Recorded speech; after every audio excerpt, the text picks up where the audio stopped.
I'm Stephanie Wilson, and you're listening to Freedom Over Fascism.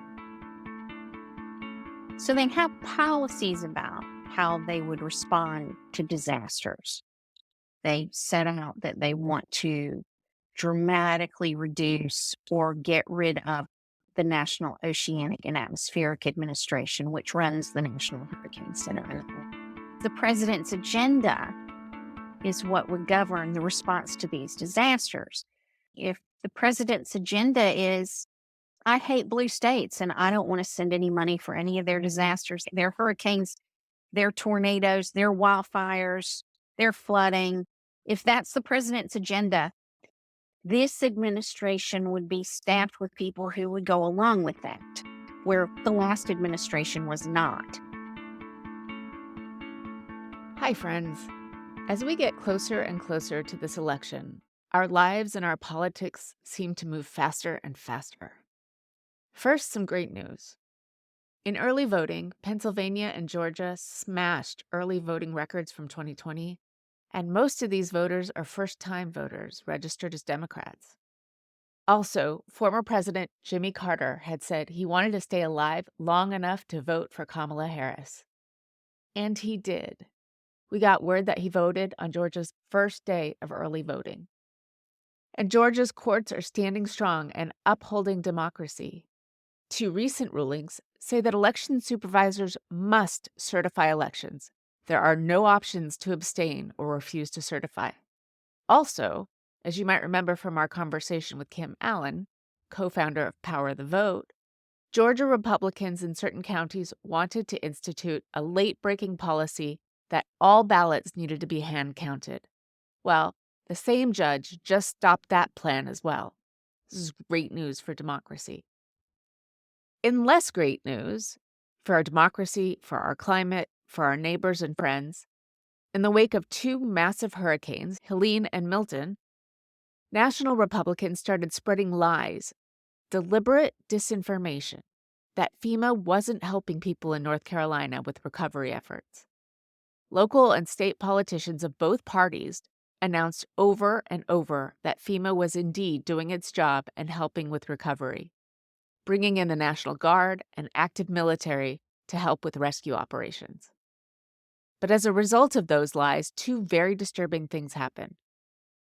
First, the federal government and military had to stop rescue and recovery efforts in North Carolina because vigilante militias were turning up and threatening rescue workers with violence. Also, right-wing thugs identified and targeted Jewish officials, like the mayor of Asheville, with intense anti-Semitic threats online and in real life. This Jew hatred got in the way of rescue efforts to provide power, water, roads, and assistance, and it scared a lot of people who need extra security as a result. The far right accused first the Jews and then the Democrats more broadly of actually controlling the weather and starting these hurricanes to hurt red states. In other news, Donald Trump seems to be falling apart in plain view, stopping questions at a town hall and swaying to his bizarre playlist for 39 minutes while attendees filed out. In response, the New York Times committed still more journalistic malfeasance by sane-washing the moment. Here's a quote. "And so Mr. Trump, a political candidate known for improvisational departures, made a detour. Rather than trying to restart the political program, he seemed to decide in the moment that it would be more enjoyable for all concerned, and it appeared for himself, to just listen to music instead." That's the New York Times. Some other corporate media started to notice that Trump seems to be losing what's left of his mind. And the Harris campaign decided to prosecute the case of his unfitness for office more directly. In her rally in Erie, Pennsylvania, Kamala Harris played clips of Trump's Hitler-like proclamations that enemies from within are more dangerous than Russia and China. By enemies from within, he meant journalists whose stories he didn't like, public officials like Adam Schiff, and anyone who would vote for Democrats. This comes directly from Hitler's playbook: do not pass go, do not collect $200. And of course, Republicans are flooding the polling zone with bad faith, inaccurate polls showing Trump ahead as a precursor to their planned efforts to try to steal the election. It's all speeding up, and now it's time to leave it on the field. The best thing we can do is to be in touch with everyone we know and turn out their vote for Harris Waltz. And of course, we can donate to candidates or grassroots get out the vote efforts. I know all of you listeners are working on this, so of course, this is just a reminder. Another reminder and request: please subscribe to this podcast at www.freedomoverfascism.us. If we can get just a few more paid subscribers, we'll be able to increase our output and bring you more content. And by we, I mean me, since I don't actually have a team doing the groundwork. Now, here's my fantastic conversation with Andra Watkins, whom we first heard from this spring talking about Project 2025, natural disasters, and what we can expect from Republicans if they win. Andra Watkins, welcome back to Freedom Over Fascism. Thank you. Thanks for having me, Stephanie. When we're recording this, we're in between Hurricane Helene, which went into Western North Carolina, a place that hurricanes normally don't go, and we're about to face the landfall of Milton. And you wrote today about how Project 2025 really takes people's lives into its hands. So how would Project 2025 change disaster response in this country?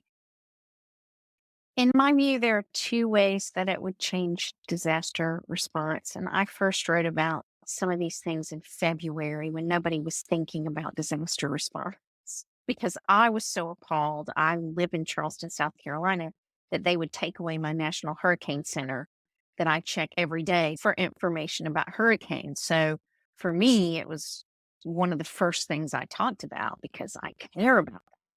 But the more I've thought about Project 2025, the more I realize that it's this two-pronged thing. So they have policies about how they would respond to disasters. They set out that they want to dramatically reduce or get rid of the National Oceanic and Atmospheric Administration, which runs the National Hurricane Center, and they want to privatize as much of that as possible. They want to radically reduce the amount of money that FEMA provides, federal government, for disasters. And they have this system where they can rate a disaster as not a very big disaster, a baby disaster. So maybe you wouldn't get any money, or maybe you'd get 25% money.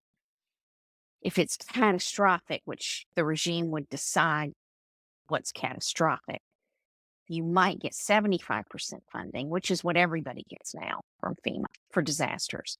So they want to introduce this kind of subjective rating system that the regime would decide. And they also want to do away with the National Flood Insurance Program, which would essentially make flood insurance impossible to obtain for just about anyone unless you were obscenely wealthy. And then you'd probably just self-insure rather than purchase a policy.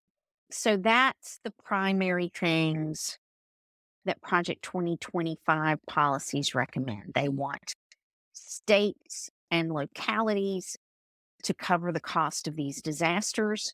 They want the coordination to be done at the state and local level. And living in a community that is impacted pretty often by tropical weather, I can say we do have a system in place to help each other. We do check on each other. We do know how to assemble the things we need. We know how to get in touch with people. We know when we need to leave. There are things on the ground in these communities where you certainly do come together in the wake of these disasters and help one another.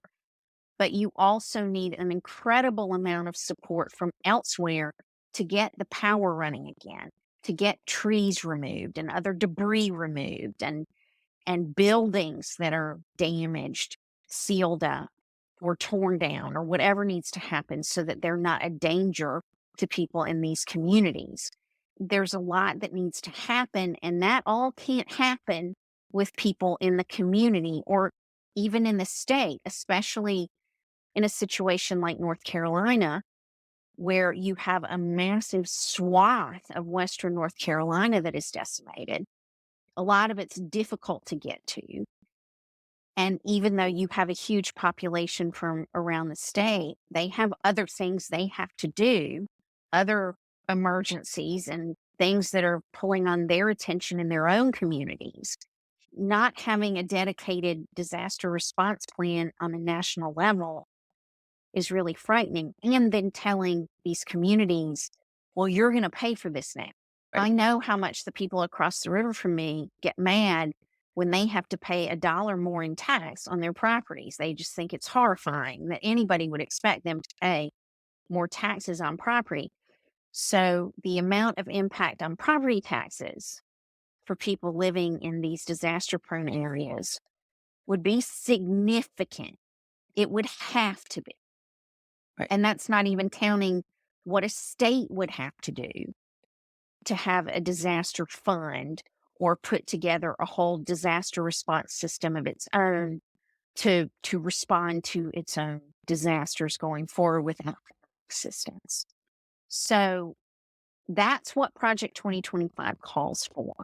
But also, Project 2025 operates under a unitary executive structure where the president's agenda and the president's ideas and the president's wishes and the president's success are what matters. And so the Supreme Court finally made the president that unitary executive the week of July 4th when they ruled about presidential immunity.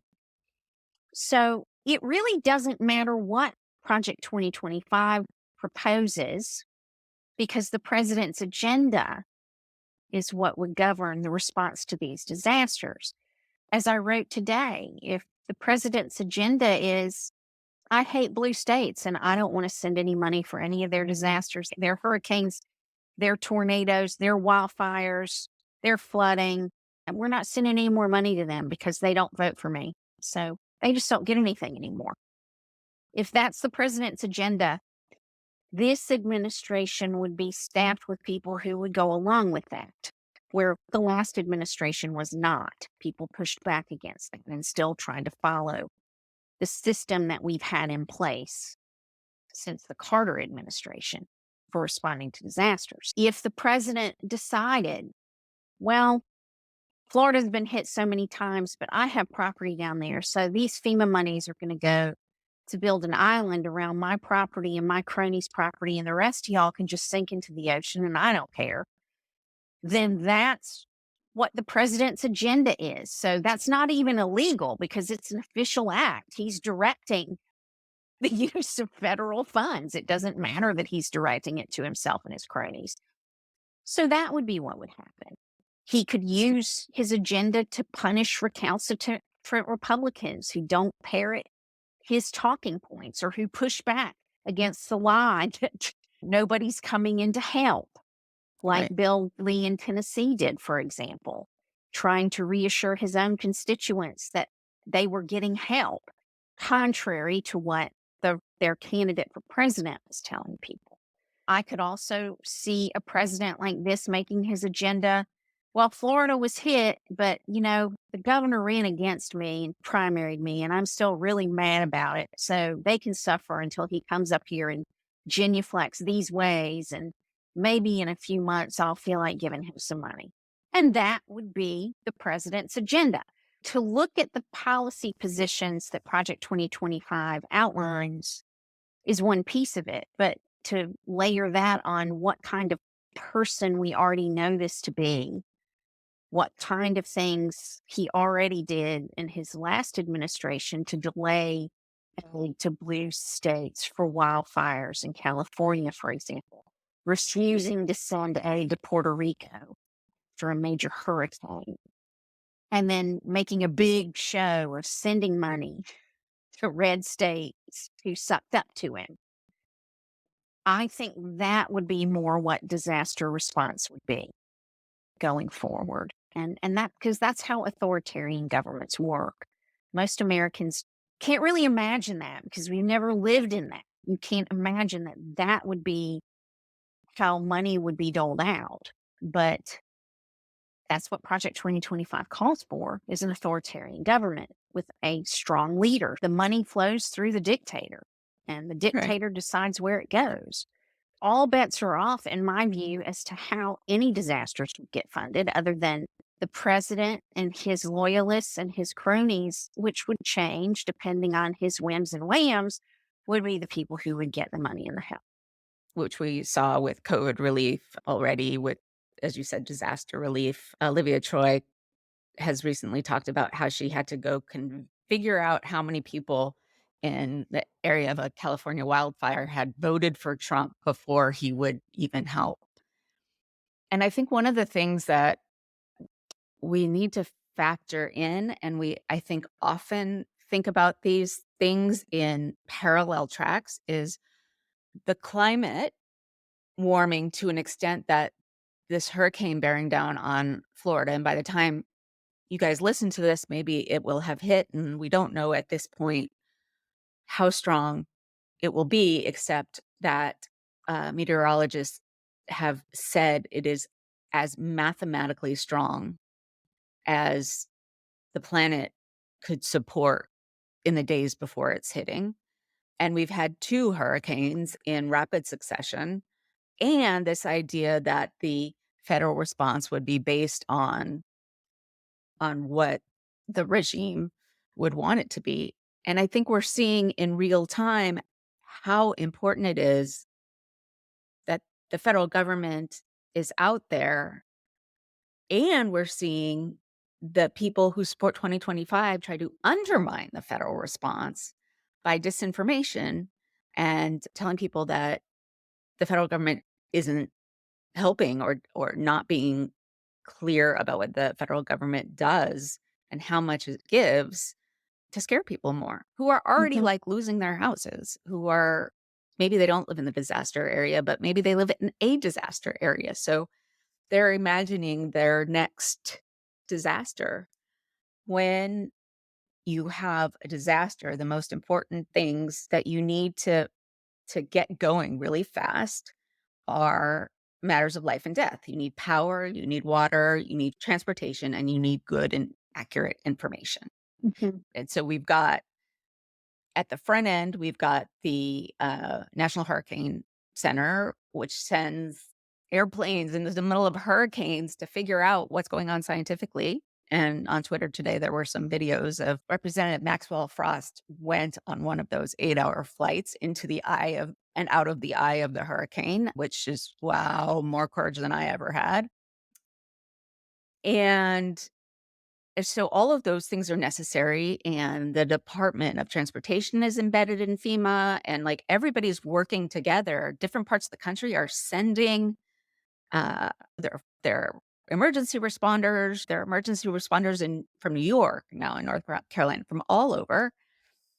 And even beyond the National Guard, the president has sent in active duty military, which isn't done Mhm. except in extremis. So one thing piles upon the next. You've got this changing climate that you can't even refer to in Florida officially as climate change, Mhm. but obviously is a problem because it's October and we're getting, like, multiple hurricanes, one right after the other, because the waters in the Gulf have warmed so much. And that's only half of what they think it's going to do. Right.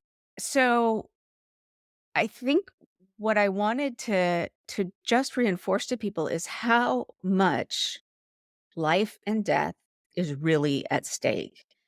But what is going on right now? So they want to get rid of the National Hurricane Service. They want to get rid of the NOAA. They want to get rid of the National Weather Service. And they want to get rid of mostly FEMA, starting with the worst emergencies. And then the fact that these are hitting places where their infrastructure is already problematic because of their own state governments.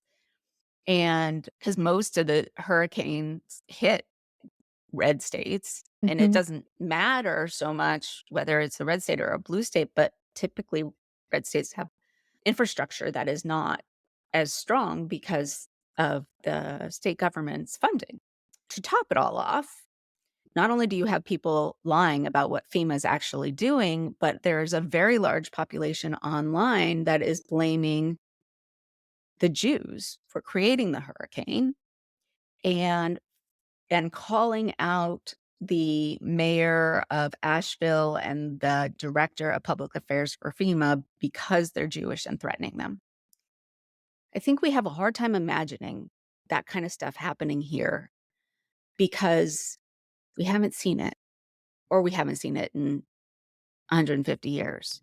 I mean, it's hard for me to understand how people in these situations don't see how they're being manipulated, but they don't. Obviously, if Republicans capture our government, all federal lands will be mined and extracted and drilled. It's all no holds barred on drilling and extracting every possible thing out of the earth that they can so that the regime and its cronies can make money. So all of that will dramatically increase the rate at which these kinds of disasters, not just hurricanes, but fires, droughts, and floods, we will have more extreme weather because of the impacts of that accelerated drilling and extraction, which is another thing to factor into this discussion.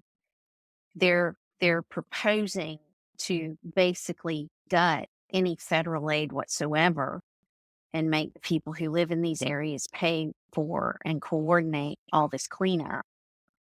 And then they're going to be creating more disasters by the drill and extraction policies more quickly, more severe by their government policies. And then they'll refuse to fund the disasters that they caused because of that. So I don't know how to reach people who live in these areas and help them understand how profoundly they are voting against themselves to vote for Republicans. I don't know if you saw, but yesterday my father called me demon possessed because of the work that I do.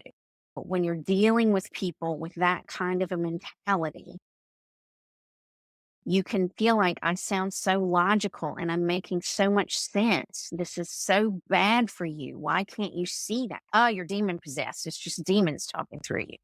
I don't know if so many people in that camp are going to be persuaded by anything.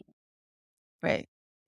Well, and their leaders, Lance Wallnau, made a big appearance last week because he Mhm. hosted a rally where JD Vance spoke. And listeners, you might remember my conversation with Dr. Matthew Taylor about the new apostolic reformation, which essentially believes that demons, physical demons, are fighting them, the soldiers of God, for control over every tenet of American life. And there are, Well, that's not just an AR. I mean, I grew up in a church that believed demons right, existed and were possessing people all the time. And we right. And always then had to there's keep the our Catholic minds version. occupied or demons would get in there and all of that.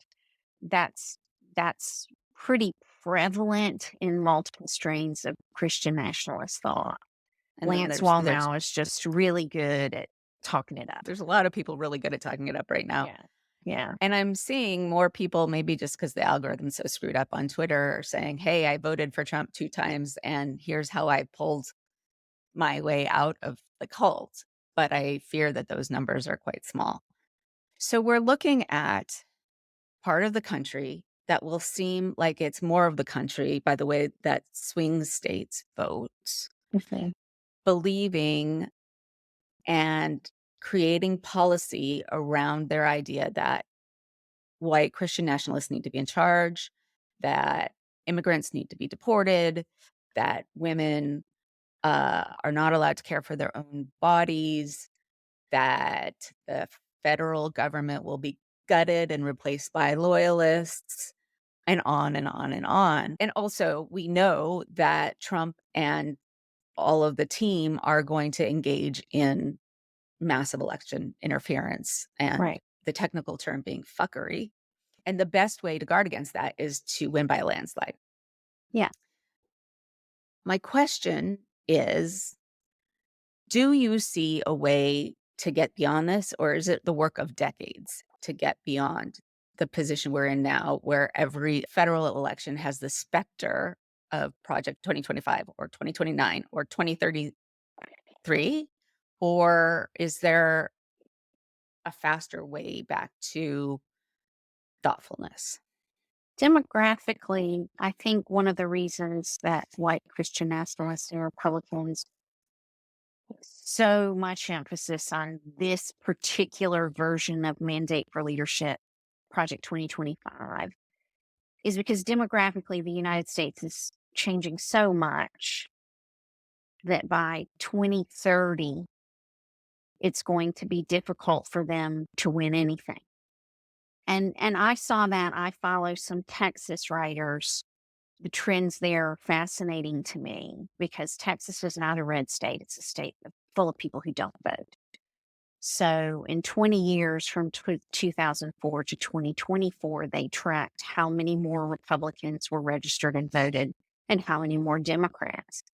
And it's conceivable that those lines could intersect this year, given how close they were in 2020. I mean, the Democrats added millions more voters in Texas than the Republicans had in a 20-year period.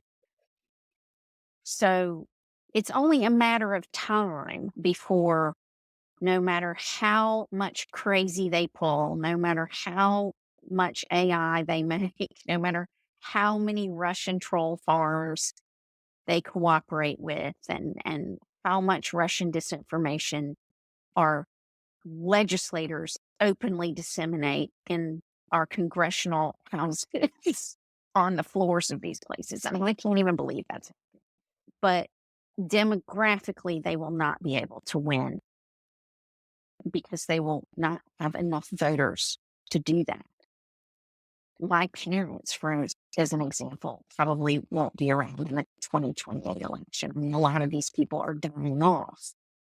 And they're not replacing them with enough younger people, even though they focused a lot on young Gen Z men in this election, trying to radicalize them more and peel some of them off. Right now, we really have to focus on defeating them this time. And then we can't do like we always do and wake up the next day and go, yay, we did that. Now I'm going to Right. go back to my life and forget about this again until the next election. I've been telling people who listen to me, maintaining a democracy is like maintaining a relationship with your spouse or your partner or someone you love. It's not something that you don't think about every day. I mean, plenty of people don't probably, and they have terrible marriages, and that's why. So, but that's what we have to put ourselves in a mindset of doing for our democracy. Strengthening our democracy is a daily job. It takes daily thought and nurturing and work to keep that momentum going. We also should have our own strategic plan for how to do that. And Democrats and the left are just so terrible at those kinds of things. And so I don't know how we accomplish that with the leadership we have. I'm not honestly very impressed with the Democratic leadership in Washington. I don't really think they're very connected to the rest of us. I've worked with loads of grassroots Democrats that I just adore, and we all work so hard, but I don't see that kind of dynamic leadership coming out of DC. Well, they're not gonna save us, and so the grassroots leaders that you know and that I've gotten to know will have to lead the way. It doesn't have to be a heavy lift every day. We have to come together and keep paying attention to this every day. The biggest mistake, in my view, that the Democrats made in 2008 was Obama won, we did it. And he won in a landslide, and America's a multicultural democracy, and we've accomplished that. Black people were not saying that, Right, but white people were. right. Yay, we won.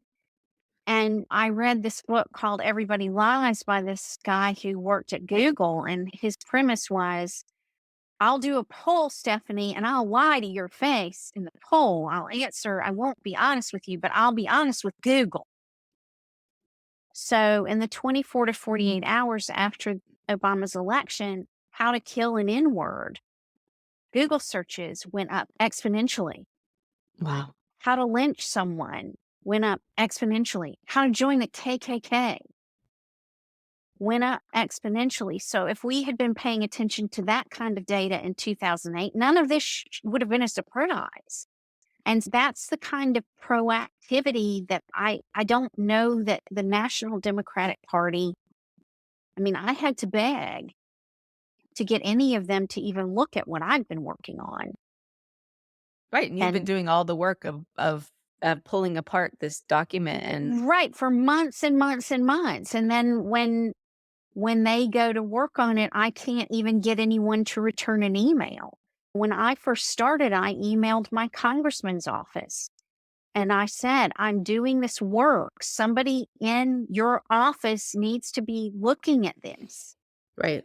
and familiarizing yourself with it. And nobody even responded to me. And this attitude that the National Party has of, we don't really have to talk to you, we just have to talk to our donors, has got to change. It does. I was invited by a donor to a national women's conference right after the 22 election, and there was an amazing it was a one-day conference. It was an incredible lineup of women Democrats from all over the country. Deb Haaland was there, Hillary Clinton was there, Kamala Harris was there, like, and the Alyssa Watkins and the, all of every level, and it was amazing, but the audience was donors. They are the ones that got the access. They are the ones that got the excitement, which is great, and we need donors for sure. But I think that we've made some progress this year with the whole Zoom situation that happened right after Kamala Harris became the candidate when the Black women got their 44,000 person Zoom together in 3 hours. But then lots of other groups, particularly the white women's group following in the footsteps of the Black women's group, got it together pretty quickly thereafter. And those are continuing, and a lot of those bigger Zooms are getting more attention from national level figures. Yeah, I Whether we mean, can I hope maintain so. that, I don't know. I don't think that was as significant though as, and you and I both participated in this in the 24 hours she became the candidate. It's get in here and give money Right, because AOC basically told us that's all that's going to matter. If she's right, who you want, then get in here and give so much money that they can't take it away from her right. because of how the financing thing would have worked. It would have ended up costing them a lot more money to do that, to make her the nominee. And I was upset about how all that happened, but I voted for her. I never was worried about Biden's age because I was like, if something happens to him, she's going to be amazing. I Right. can't, so I'm not even worried about that. So I was ecstatic to vote for her.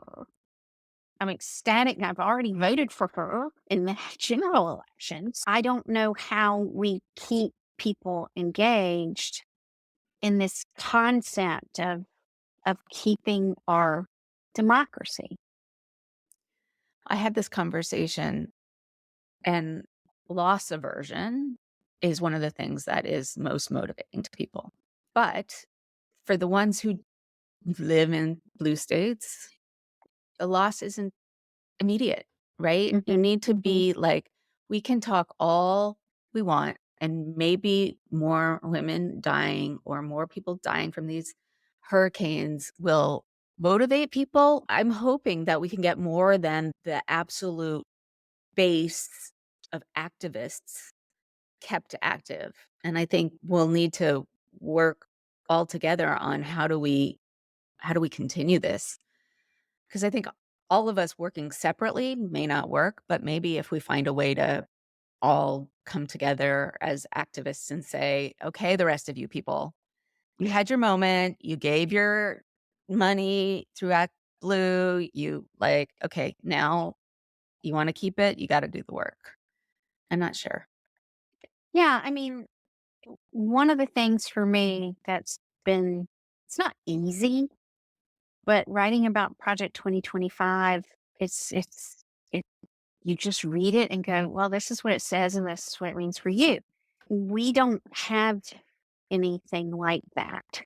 This is how we want to strengthen our democracy, and these are the policy positions that we're going to implement to make them happen. We don't Democrats don't think that way, and I honestly don't know if enough of them could agree on what would be on that list to do it by the midterms anyway. That's another thing that's tough about the left is you're just hurting such a big tent of cats You are. who have very different priorities, and all the priorities are important. It's just there's no realism about how to funnel that into something that's going to strengthen our democracy in the short term and the long term. You may not be able to get exactly what you want today, but let's make a plan for how you can have exactly what you want in 5 years or 10 years. Having been a Republican in my own life for so long, that's what I told Michael about DEI and the teaching of critical race theory. Those things are so vital and so important, and they need to be done. But I feel like they would have had more success if they had worked like Republicans do to get in at some ground level and infiltrate this and infiltrate that, do a little bit over here and a little bit over there and let it work up Right. instead of forcing it from the top Well, because it's they had the muscle at the top to do that right away. I understand the desire to do that. I understand that all those things should have been going on the whole time and that we shouldn't have a need for that because we shouldn't have been such a crummy country of people to a whole sector of humanity.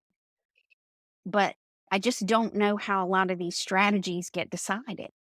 And I don't know that people think through how terrified a whole mass of people are going to be by these things when they've been indoctrinated to fear everything for decades already.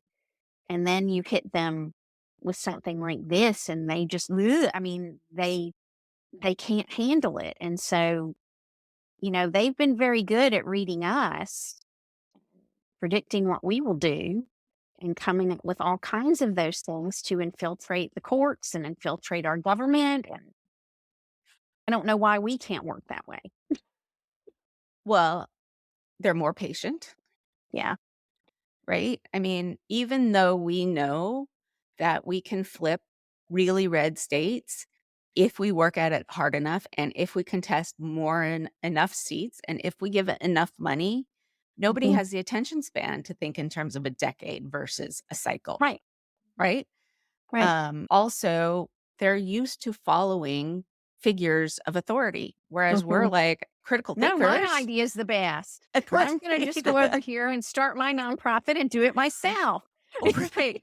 Exactly, because it's not happening there, I gotta do it, but then there's these big people that already have audiences, and then, like, it gets all messed up because Yeah. you don't know who to rally around, and maybe having more people to rally around is the way, but I think the long-term nature of Republican plans has been something that we haven't figured out yet, and we're only just now noticing that they worked really long on this stuff. They started working against Roe the minute Roe was decided. They started working on judges in the 70s and 80s. They started working on states, and it took 20, 30, 40 years in some cases, but they kept at it. And we just, I don't think, have that kind of attention span. one of our biggest challenges. Yeah, People are just so overwhelmed and they have so much to do. And so many of the things that we used to do to decompress now are things that you have to pay for, or things that have some sort of productivity element attached to them to be able to do them, which creates stress around them. And we just don't nurture each other very well. We don't take care of each other very well. And I'm not going to change any of that, but it's a big problem and it's become more glaring to me. I'll come back here and have some kind of bodily reaction that I have to work through to being absolutely. in this country. It physically makes me ill, and I have to work through that and get to the place where, okay, I can handle all the extra pressure and stress that I feel just because I'm here. It's right. And being where you're here is different and worse than my here Mhm. simply because of where we live. I Right. mean, where we started, where we end up. Because I mean, you've been a blue state person your whole life, and I've been a red state person my whole life. I think that people in blue states are often from somewhere else. Mhm. There's a lot more movement, but that also means we don't have any family living nearby. Mhm. Neither my husband nor I. Like, we're gonna have to switch states if we wanna be somewhere near Or some even we've gotta turn this around. We gotta have some, okay. like, positive before we wrap up because I'm getting depressed, and that is no good because then all I will wanna do the rest of the day is read a book. And while that's I told fine. somebody the other day, I feel so bad because I have so much to say, and then everybody's like, "Wow, this is terrifying. I'm so depressed, and I feel so bad." And it's just like, "Yay! I'm so glad I've depressed another group of people." Okay. That okay, so what have you read recently that has given you a sense of enjoyment and escape and has not been depressing? I am reading a lot of smutty romance novels that It's the really best. always end happily and have lots of smutty smut, and it's so much fun. And I talk about that all the time, and I'm so proud of my smutty reading. So, Well, you should be. I mean, well, I mean, romance gets a it's really bad name, but it's actually the best-selling genre. it's because it's written by women. So of course it's not serious. So I proudly buy all these smutty romance novels. I spent almost $1,000 on books this year, buying books of other writers. They're all women and supporting women and reading them instead of having that extra coffee or whatever. That's what I do with some of my money. So I've had quite a number of those that I've enjoyed. I read romance novels too, so People picky. keep people keep recommending me these highbrow books, and I'm just like, I can't. I read too much heavy stuff for my It work, so has to have a happy ending. has to have a happy ending and some smutty scenes in it. I am on the romance train with you. Okay. All right. Well, thanks for coming on, and we'll keep working on keeping people on the democracy train too. Well, we can do it. I mean, I'm very schizophrenic about the election. Some days I feel in the same of despair, euphoria about it. But I really do believe we can win this. You and I both talk to a lot of grassroots people, and people are working really hard and they're getting a lot of good response. So I'm really positive about what we can accomplish in this I election. am too, but occasionally that doubt creeps in. So Of course it does. you And keep I have going. those moments myself. But overall, I'm really positive about the work we're doing and what is possible as long as people vote. Thank you for listening to Freedom Over Fascism. Please leave a rating or review wherever you listen. And if you can, please subscribe at www.freedomoverfascism.us.